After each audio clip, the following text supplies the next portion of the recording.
ko twari kumwe n'umuyobozi mukuru mushasha w'inzira zo mu mazi no ku ndarayi n'ibivuko kuko mu minsi yahera ntibyari bimeze neza ntibyakunda ariko ubu ngira babonye ko twamuhaye ubutumire akatwitaba muri uwo munsi mukuru twari dufise bikaduha icyizere cyane kurusha ko byaradufashije umwanya mu mwaka uheze mu myaka iheze.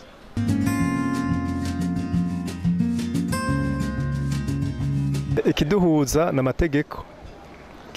n'amategeko iki gisata ndongoye kijejwe ahanini kuraba yuko amasezerano Global Port Services Burundi bagiraniye na leta y'u Burundi agenda nk'uko bayumvikanye.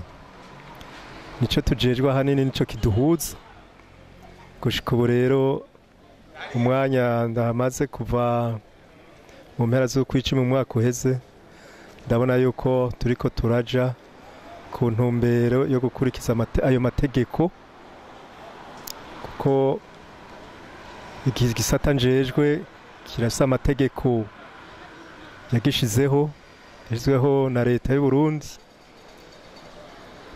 Hanyuma rero nkuko nariko ndabivuga, Global Port Service Burundi yahejeje irasinya amasezerano na leta y'u Burundi kugira ngo itunganye ibikorwa bikorerwa mu kivuko ca Bujumbura.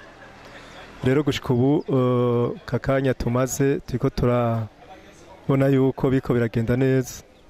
Gushika ubu tuko dukorana neza ku vyerekeye gukurikiza amategeko. Uravye akanya Global Port Services Burundi imaze ironse ayo masezerano, igikuru no gutunganya ibikorwa bita le service ku kivuko ca Bujumbura, harimo no guteza imbere ikivuko. Kuri ico turabona ko hari intambwe ikwiye gutegwa yerekeye gukora ibikorwa byo guteza imbere ikivuko ca Bujumbura, ico mu gifaransa twokwita investissement.